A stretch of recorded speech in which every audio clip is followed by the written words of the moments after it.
Hey, it's Lou, and some wild shit is going down in Ethiopia. Over the last decade, the African nation has lost 21 points on its freedom score, a well-respected measure of a country's civil liberties and political rights. It's no wonder. Ethnic tensions and economic inequality have led to widespread protests, which were met with government violence. Thousands of demonstrators have been detained or killed. Opposition groups that challenged the country's ruling coalition were officially labeled terrorists.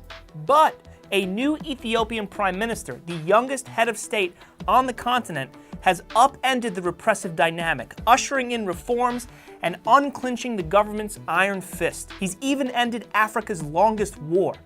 Yet, the question remains, is the region just flirting with good governance, or will peace and prosperity finally emerge in the Horn of Africa? Since 1991, when a brutal socialist regime was toppled, a single political coalition has ruled Ethiopia. That's the EPRDF. Political scientist Sandra Yorman, an Africa expert at the University of Richmond, told me the EPRDF claims they oversee a democracy, but most of the world sees the country as an autocratic one-party regime. Power is maintained by intimidating political opponents, rigging elections, and outlawing the free press and public assembly. They get away with it, to a certain degree at least, because the Ethiopian economy has been improving. Yet, Marissa K. Dasu, an analyst at the Institute for Security Studies, told me two recent issues exacerbated discontent within Ethiopia. The first is a bit ironic. The EPRDF invested a lot of money in the education system, growing the number of universities from 2 at the turn of the century to about 30. This has created millions of recent college graduates. The median age in Ethiopia, astonishingly, is 18. So there are all these young people with degrees and high expectations that can't find a job befitting of a college graduate. Educating folks has not created a proportionate number of opportunities. Second issue, Marissa told me the government has prioritized urbanization. They seized farmland outside the capital city, Addis Ababa, to expand its size. But they did not fairly compensate the farmers, most of whom were Oromo. That's the largest ethnicity in Ethiopia. This played into long-standing ethnic tensions. The Oromo, despite their size, have very little political power and have long felt marginalized by the Tigrayan people who've dominated government.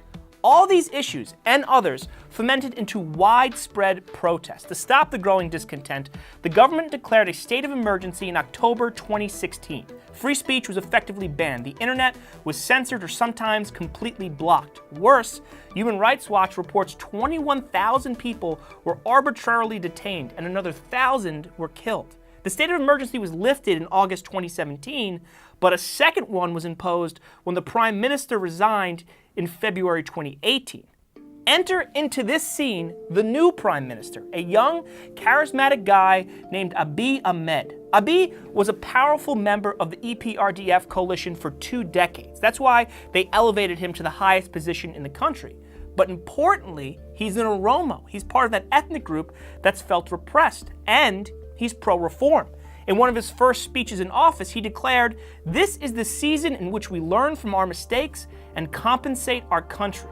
Abiy ends the state of emergency. He frees thousands of political prisoners and declassifies opposition groups as terrorist organizations. He fires controversial officials, he lifts the ban on websites and other media critical of the government, and to help with economic woes, he suggests selling off parts of state-controlled companies. Perhaps most surprisingly, he ends a 20-year war with Ethiopia's neighbor, that's Eritrea. Okay, a very quick history lesson here.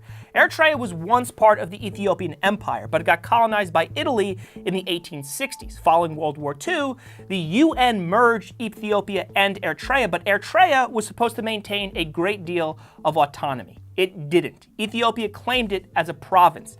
There was a long fight for independence, a lot of bloodshed, but eventually, Ethiopians and Eritreans realized they had a common enemy, the socialist military junta ruling the region. So, they come together, push the socialists out. The two countries kind of go their separate ways, but tensions emerge about monetary policy and trade and who's a citizen of which country and a bunch of other stuff. Eventually, there's a dispute about what the border is between the two countries and who gets to farm it. A war breaks out in 1998. Eventually, some 70,000 people die in this war. Different international organizations try to resolve the dispute over the border. There's even an agreement in principle, but politics get in the way. The two countries' leaders have a bit of a personal rivalry. Plus, the conflict gets tied up with feelings about nationalism and pride and strength. Communication and economic activity is cut off. The hostility drags on for 20 years. Now, it's not like there's full-blown combat at all times, but there are occasional skirmishes, and both sides spend a lot of money, which is in tight supply in the region, defending their territory. Maressa said for the majority of those 2 decades, there was no war, but there certainly was no peace either. And then Abiy comes to power with a fresh perspective, and he says, let's end this. We had a peace agreement in 2000 that never got executed. I'll accept those terms. The terms, by the way, pretty clearly favored Eritrea. Professor Terence Lyons, a conflict analysis expert at George Mason University, told me Ethiopia's old guard might have refused to capitulate because they started the conflict and wanted to save face. They didn't want to give up. But Abiy didn't have the same political baggage. Plus, the United Arab Emirates started investing in the region, and they wanted to bring both sides towards a resolution.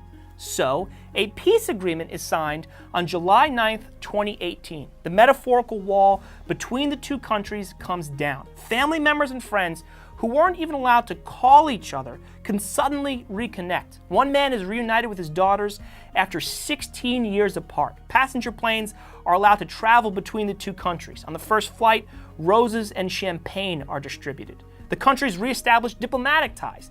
The BBC took photographs as the Ethiopian embassy reopened in Eritrea. Shuttered for 2 decades, all the furniture was covered in dust. A 20-year-old case of beer sat unopened.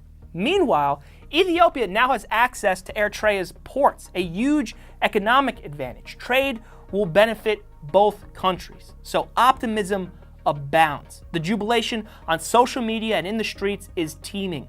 One person compared the peace agreement to the fall of the Berlin Wall. But issues still remain.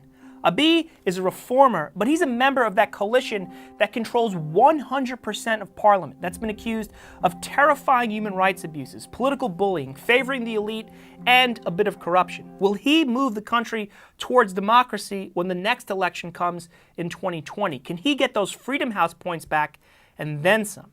Meanwhile, Eritrea, well, Freedom House gives them the 3rd lowest freedom score in the world, tied with North Korea.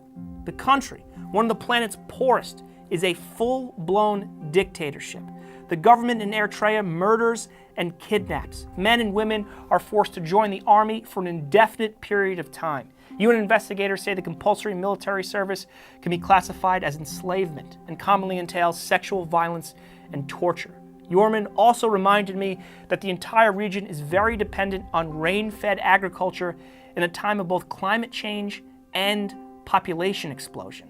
So yeah, not a completely rosy picture, but there is some hope peeking through. Maressa told me the peace agreement in particular could bring stability to the entire Horn of Africa.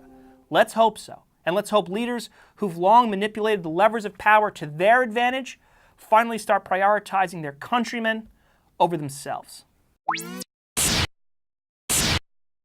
Hey, so quick update here. We recorded this piece just about a week ago, and some things have developed since then. Reports indicate that Eritrea has told its newest military recruits that the indefinite military service requirement is getting phased out. And in a speech to opposition groups, Abiy said Ethiopia has, quote, no option except pursuing a multi-party democracy supported by strong institutions that respect human rights and rule of law. So all the right things are being said.